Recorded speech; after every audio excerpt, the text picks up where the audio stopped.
My name is Fahmida Suleman, and I am the curator of the Islamic World Collections at the Royal Ontario Museum. And I'm the lead curator of our special exhibition, Unmasking the Pandemic, From Personal Protection to Personal Expression. Thank you for joining us for today's Curator Conversation, a digital program that explores themes and subjects from ROM collections alongside industry professionals. I would like to take this opportunity to thank TD Bank for their ongoing support of this program. I'm particularly excited to welcome my guest, Nathalie Bertin, to today's program. I'd like to begin by acknowledging that the ROM sits on what has been the ancestral lands of the Wendat, the Haudenosaunee Confederacy, and the Anishinaabeg Nation, including the Mississaugas of the Credit First Nation since time immemorial to today. Today's program is in support of our current exhibition, Unmasking the Pandemic. The exhibition will reopen alongside the museum in accordance with public health rules, hopefully very soon. And it'll be on display until March 27th, 2022. I really hope that you can make it if you haven't seen it already. We would like to acknowledge the support of the Hall Jackman Foundation and the Royal Exhibition Circle donors in making this exhibition possible. In it, you will see wonderful 100 COVID masks from the ROM's collection, including the beautiful handmade and hand-beaded mask entitled Faith by Nathalie Burton, which was specially commissioned for the ROM's exhibition, and you can see it right there in the center. The exhibition represents masks by makers from 23 countries around the world, including masks by 15 Indigenous artists and designers from Canada. Okay, so let's start the program. Before we begin the conversation, I want to remind audience members to please submit your thoughts via the Q&A feature. I know there's a chat and there's a Q&A. Send your questions through Q&A on the screen below. And we will have some time at the end to answer your questions. So the format is I'll speak to Nathalie for about 30 minutes, and then we can open it up for audience Q&A. Right, so a bit about Nathalie. Nathalie Bertin is a multidisciplinary artist and author from Toronto of Metis, French, and Algonquin ancestry, and her art style is often described as luminescent, energetic, bold, and colorful. Whether painting, illustrating, or beading, Natalie combines designs, symbols, and mediums from her various ancestries into her own unique contemporary style. I'm going to show a lot of work by Nathalie, but unfortunately, because of time constraints, we won't be able to go through everything that you see on the screen. But if you see something in particular that you want to ask her about, just ask it during the Q&A. So Nathalie, welcome to our Curator Conversation. It is such an honor to have you with us today. And I thought we could start with that beautiful slide of your paintings. I just want to probe a little bit about your background, who influenced you, and when did you realize you wanted to become a professional artist? Thank you so much, Fahmida, for inviting me. It's such a pleasure to be here, and how amazing, despite the pandemic, that we're able to connect through Zoom. I'm always amazed by that. But before I begin, I'd also like to acknowledge the Nipissing, Anishinaabe, and Algonquin people. I'm grateful for the opportunities I have here in my new home to continue to grow as an artist and human being. So I guess in answer to your question, I'm inspired by a whole lot of things, especially the way light filters through stained glass windows. I think there's a magic in that with the textures and you know, the colors in nature, the way they interact together and stuff like that. So that really is magic for me. In terms of who inspired me, that's a result of life experiences, really. For sure, my parents and my family are very creative people. Several of them are musicians, storytellers for sure. My dad loved to do pottery and stained glass. But stories, I think, were especially huge in my family. My mom used to tell me stories all the time, and every night at bedtime, I always got a story. So those are special moments for me. So But artistic talent, in terms of recognition, it was okay to have, but it wasn't something that was supported as a serious career option. So later on, when I was old enough to start thinking about what I wanted to do as a career, um, you know, it was one of those things, become a doctor or a lawyer, and that's just not me. I ended up going and doing some animation and went into a little bit of film school. And this was about the time when the Macintosh was really becoming popular, and a lot of graphic design companies and ad agencies were starting to use them. And it turns out I had a knack for it, for using the computer, and basically fell into graphic design as a profession. And I did that for about 20 some odd years. But it always, there was always something lacking for me with graphic design in a commercial setting. So that's when I started looking at, you know, the family stories and going back to traditional arts and exploring heritage a little bit more. You know, cultural traditions. My mom used to try to teach me how to do embroidery, and I started picking that up again. You know, and things like that, and being inspired by the women in my life. So, you know, that's why my paintings essentially now, you know, reflect on the women, because they're the ones who actually inspired me to get back into, you know, the more traditional arts and, you know, craft, I guess, and things like that.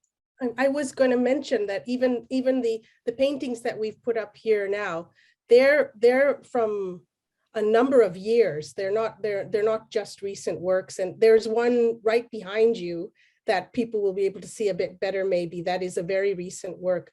But I can see really the female, the subject matter of women, of girls, even the faith mask that you produced for the ROM, there is real symbolism there, and there's a real connection to your female ancestry, your mothers and your grandmothers, and you know, we really feel that in your work. There's also quite a bit of humor. I find a lot of humanity and humor in your work. I don't know if there's anything particular on the screen that you want to pinpoint or say anything about. Well, you know, the thing is I'm trying to show the people that I know and love in a way that is realistic. It's not based on what you're reading in history books. It's not what, you know, these preconceived notions of all those things that we were taught when I was young. Certainly, when I remember in grade 7 and 8 that you know, when I was asking my history teacher, you know, why don't we learn about Indigenous people? And the answer was because they're savages and they don't deserve a space in history books. And so that right there, you know, knowing that my family has Indigenous roots, you know, that built up a wall immediately, you know, and those are the things that people have learned. And those are the barriers that Indigenous people everywhere are trying to break down today. And so my work, I mean, I'd rather do things that are positive, that are going to bring people inspiration. And, you know, so the image on the top left, I mean, that was inspired by the story of my two grandmothers. They were the first two women who had European blood to go out west. I mean, this was at a time when European women were considered too fragile, you know, to go on the fur trade. So it's like these women, you know, forget it, they're going, you know.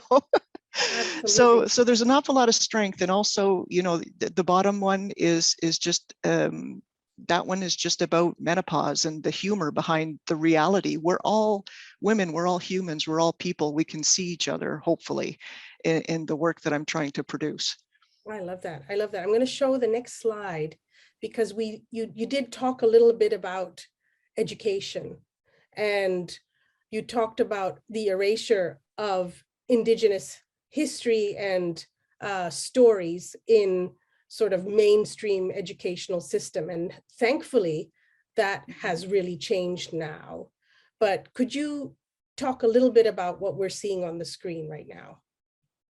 Well, I guess my paintings were able to translate well with children's stories. So Nelson Education actually was looking for, an illustrator to produce just basic, easily accessible imagery so that people can start seeing, different cultural elements. Not necessarily teaching history, but basically making cultural elements more familiar to kids, to start, breaking down all those walls, I guess, in a way that is maybe more subtle. So a lot of the illustrations that you see with the animals and things like that, those are definitely from Nelson Education. Then there's two other pieces that I did for ETFO, Elementary Teachers Federation of Ontario. And Rachel Mishnane actually commissioned me to do a few covers. These two in particular were just basically land-based learning. Again, manuals to help teachers teach. Well, land-based learning is probably easier, but there's a whole mindset there. There's a whole worldview there that goes into it. But the healing journey, the healing conversations one had to be done in a way that was factual, but also representative, So these are all things that I do to try to, how do I say, present a factual illustration, that's accessible at the same time. Absolutely. And I think your graphic design background, it really is part and parcel of your artistry as well, in just the styles that you use and the bold colors and the accessibility. And they're just, they're beautiful, these beautiful paintings. I'm going to show one more bit of work and then we will move on to beading and embroidery and so on. But I was fascinated by this project that you did with the Royal Canadian Mint. Can you say a little bit about that? Sure. Basically, the Mint asked a few different artists to submit images for stories based on the Northern Lights. And of course, coming from a storyteller family, we had stories, all kinds of stories. So these, I couldn't, these are three of my favorites and I couldn't decide which one to submit. So I submitted all three and the Mint ultimately chose all three, which was an amazing, not only opportunity, but what an honor, So the one on the left is how the wolf creates the Northern Lights. The one with the raven is how the raven creates the Northern Lights. And then there's the one on the bottom, which was the first one, is how Nana Bojo created the Northern Lights. So three different stories, but they're all fabulous. You should look them up. Yeah. We don't have time here to tell them, unfortunately. But I mean, they're also, for coin collectors, I mean, they're available for sale. And I just think that they're incredible. That was an aspect of your art that I had no knowledge about when we were talking about the mask project and all of that. And I just think it's wonderful. Can we shift the conversation a little bit now? Natalie, I want to turn to beadwork and learn more about Metis beadwork. Because once you said to me, we may as well have beads in our veins. I thought that was amazing. So talk me through the importance of beadwork in your artistic practice, and also how do you devise the patterns? How do you choose the colors? Sure. Well, the importance of Métis beadwork is it's a huge part of Canada's art history that isn't talked about nearly enough. The Métis during the fur trade were called the flower beadwork people and were known around the world. Hugely popular in Europe, especially. The ironic part of it and the shocking part, I guess, is that the height of the Métis beadwork, the Métis artistic period, if you will, it peaked and it was over before the people were even recognized as Métis. I mean, the Métis were recognized in 1985. I mean, I was 16 at the time, so it just goes to show, right? So Métis beadwork is very floral. There's usually a central flower, and from that, other flowers and vines and different things spread out from there. And each bead worker will have their own story that they put into it. I use beadwork as a way to express a concept. So just like in my paintings, except I use, in my paintings, I use figures. In the beadwork, I use flowers instead of figures. The flowers become the figures.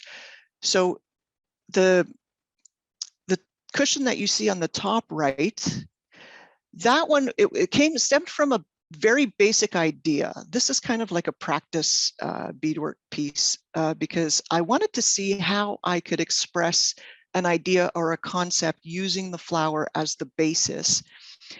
And I came up with the idea of expressing the water cycle in mountains.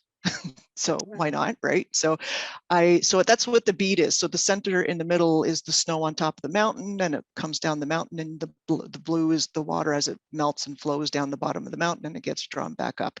So that's the idea. So I thought, wow, that's kind of neat how that worked out. So I thought, well, I'm going to see if I can express a story. How do I express a story? Maybe that's just a little bit more complicated, but I found it and I came across Norval Morrisseau's tale of where red ochre comes from. And I thought, well, that would be an interesting story. So, because we have, the thunderbirds in the clouds, and they peek their eye out through the clouds. So you see that as the center. And then when they see a beaver on Lake Superior sleeping, that's when the claws come down from the clouds, grab the beaver, and the blood becomes the red ochre that flows onto the shores.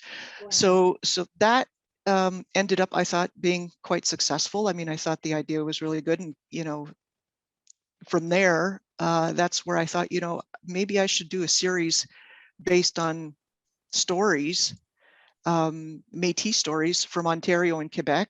And let's see where that goes. So tell us about the cushion, the large image on the left. Well, that is a cushion I did after the series that I did the book for. So this doily that you see there is, I think, the only piece I have from my great-grandmother on my dad's side. So it was a piece that was sort of like hanging around, and I didn't know what to do with it. And as you see, in some areas, it's starting to fall apart. Some of the threads are coming loose and stuff. And I thought, well, what am I going to do with this? Because it's like so many of the things that we have that are handed down, we just don't know what to do with them. We don't want to just get rid of them. So I thought, well, maybe if I made it into a cushion, I could, not necessarily restore it, but work through it to try to make it stronger, but turn it into something new, So I did that. The irony of the whole thing is that it's through doing this particular project, that I learned so much about this woman who I didn't know. I'd never met before. And, just seeing the way some areas were tightly crocheted together or and other areas were looser, and just, was she feeling impatient that day? Was she feeling, like this was good enough? Was she being a perfectionist over here? It's funny how much you can learn just by going through somebody's piece of art, It's amazing. Amazing. And it's true. We all have things, textiles and other things that are passed down to us. And we fold them up and we put them in a drawer, and sometimes we admire them, and if we're clever enough, we frame them, and we enjoy them. But this is, you've really connected yourself to her culturally and almost spiritually by working on the same piece. Now let's talk about, now people don't realize how large these cushions are. And right. You have an example which you're going to show us once. I don't know if people can, if you hold it up now, maybe people can see it in the little window. And if not, absolutely stunning. Look at the size of that cushion. Yeah. And maybe when I stop screen sharing later, we'll be able to show it once. Here's a it's a bit bigger than my head. They're so so stunning. They're absolutely Thank you. gorgeous. And you are an author now because you have taken all of the stories and the photographs of the cushion, and you have produced a book for us as well. Can you tell us a little bit about the book project?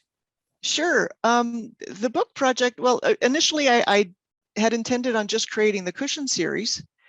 And after I had about 8 stories, I should mention, though, I want to acknowledge very much the assistance of Metis historian Carole Dumont and historian and artist Louise Vien. They're both Metis women who helped me with this project because we needed to vet the stories to make sure that they were actually from Ontario, Quebec, and that they were in fact from Metis communities or their origins as best as we could. So they helped me out a lot with that. So we picked 8 stories, and I ended up doing the cushions.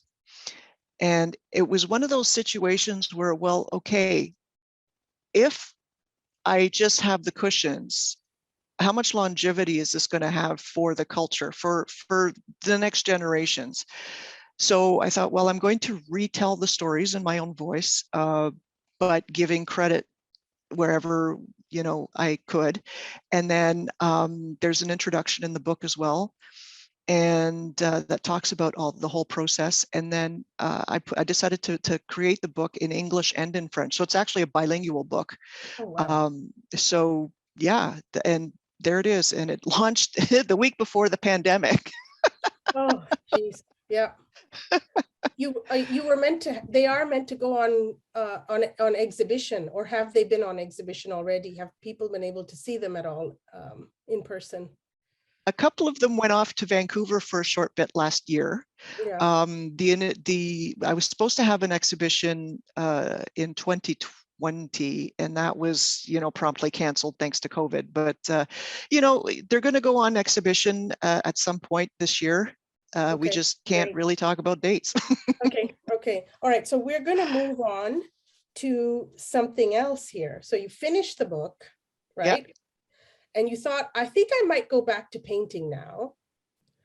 And then COVID hit. Yes. And what happened next? Tell us about the masks, the mask project. Well, the mask project, wow, there's so much to say.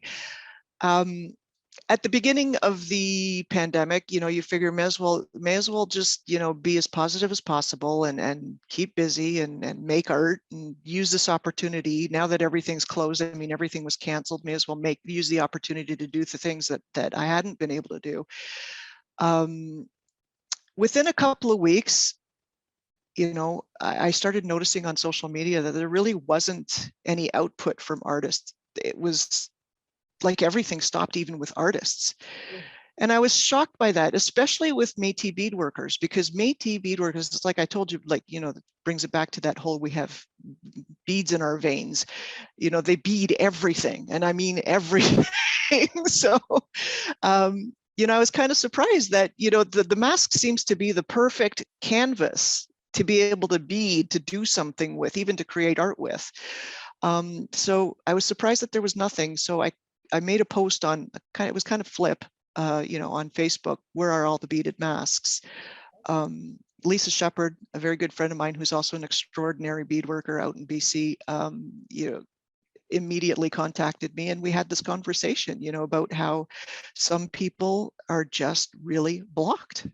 The shock of it all is just preventing them from moving forward. So that's when we decided to create the Facebook group, and the participation that we've had from artists around the world has been incredible. I mean, and I'm sure you can attest to that as well with the ROM collection that you've managed to,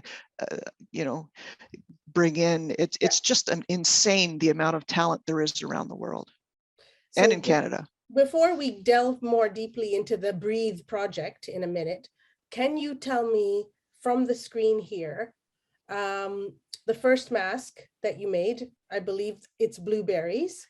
Yes. And there's just no time to go through all of them. But again, if someone has a question in Q&A, we can answer. Can you also tell me a little bit about She Who Brings the Light? Sure. Well, the first mask, when we first started Breathe, I really didn't really have a desire to create a mask because I had plans. I thought, I'll help Lisa with the Breathe Group project, but it was in speaking with my mom.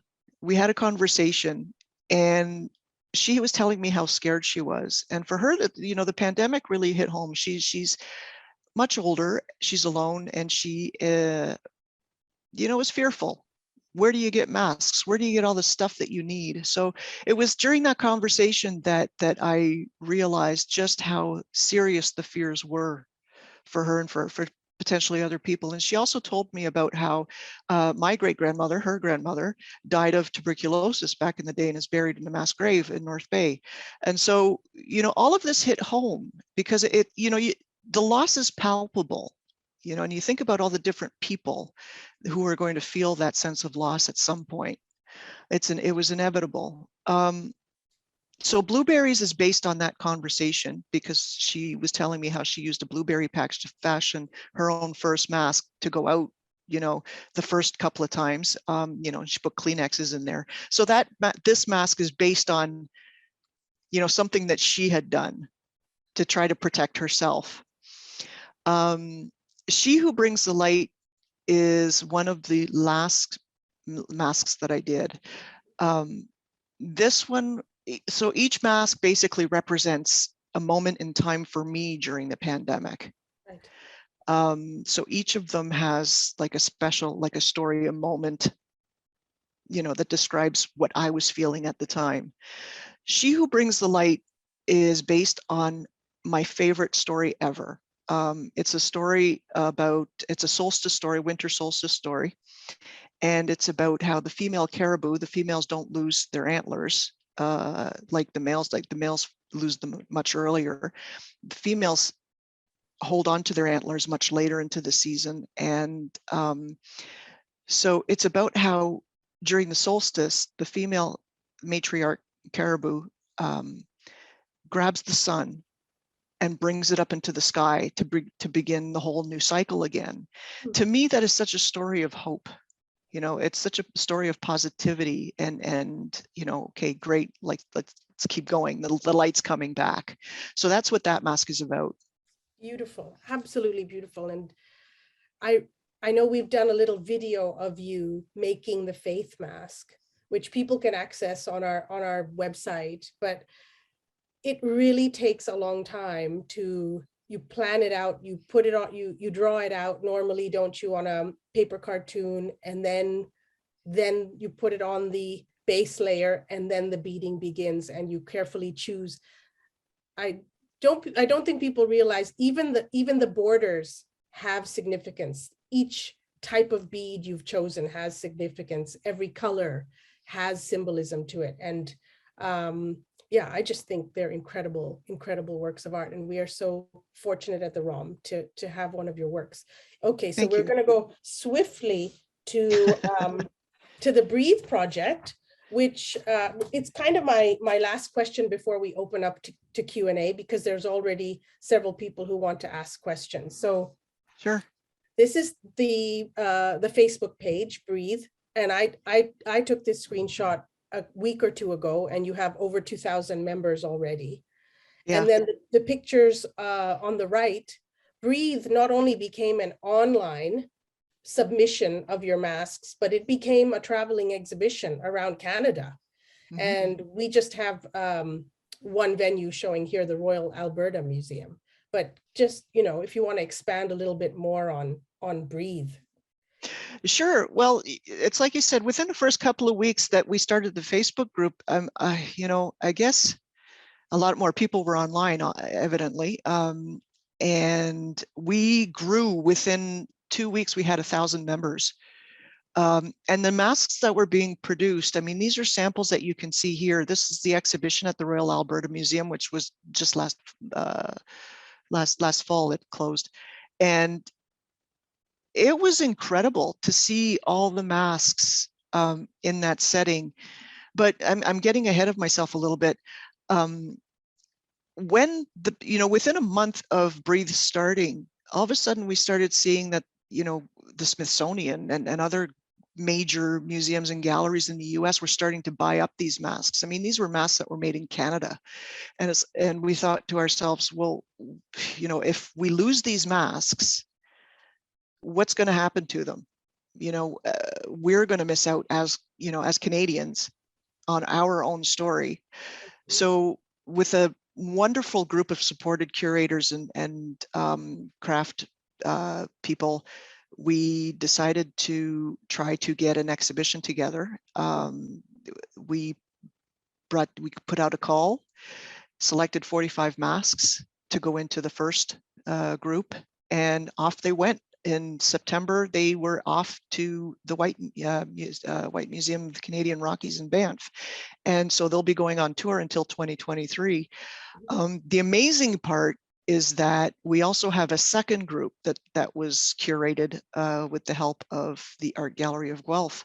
So they twisted our rubber arms into, you know, getting a second group going. So now we have two Breathe groups that are traveling around Canada.